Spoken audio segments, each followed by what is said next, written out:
Hello all, welcome back to my channel G Rudra vlogs. ఈరోజు recipe వచ్చేసి గోవాకు పచ్చడి రాయలసీమ స్టైల్లో. ఇక్కడ వచ్చేసి పచ్చడి కోసం అనేసి ఒక పెద్ద కట్ట గోవాకు తీసుకొని నీట్గా వలుసుకొని 3 సార్లు కడిగి పెట్టుకున్నాను.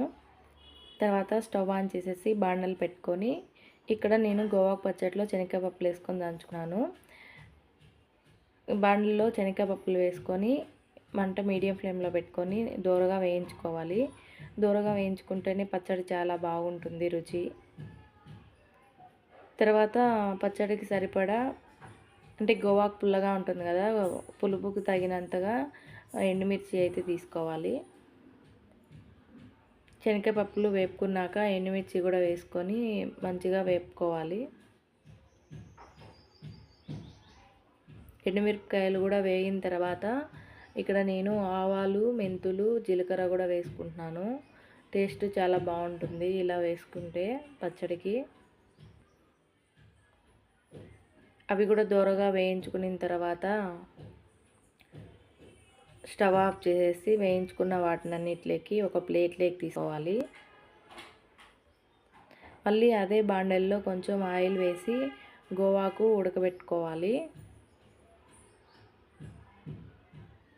గోవాకు ఉడికిన తర్వాత ఇక్కడికి పచ్చడి కోసం వెల్లుల్లి, ఒక ఎర్రగడ్డ, తెల్లవాయి, కొంచెం ఎర్రగడ్డ కూడా తీసుకున్నాను నేను.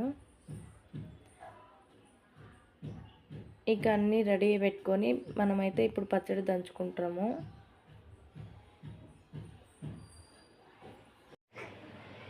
ఇక్కడైతే అన్నీ రెడీ చేసేసుకున్నాము మన పచ్చడి అయితే దంచుకోవడానికి. ఇంకా బయటికి వెళ్ళేసి మన రోట్లో అయితే పచ్చడి అయితే దంచుకుంటాము.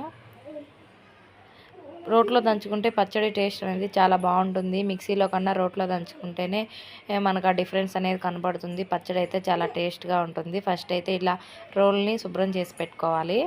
శుభ్రం చేసి పెట్టుకున్న తర్వాత మనం వేయించుకున్న పప్పులు, ఒటిమిరపకాయలు, జీలకర్ర అవంతా వేసుకొని బాగా మెత్తగా దంచుకోవాలి. ఇక్కడ మనము సరిపడా ఉప్పు కూడా వేసుకొని బాగా అయితే దంచుకోవాలి. బాగా నూరుకోవాలి రోట్లో మెత్తగా.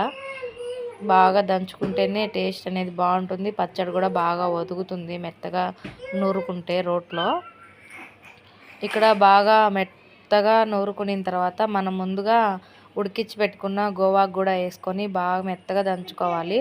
గోవాకు కాడలు లేకుండా తీసుకోవాలి. కాడలు ఉంటే అంటే అవి తీగల్లాగా ఉంటాయి, బాగుండదు పచ్చడి అనేది.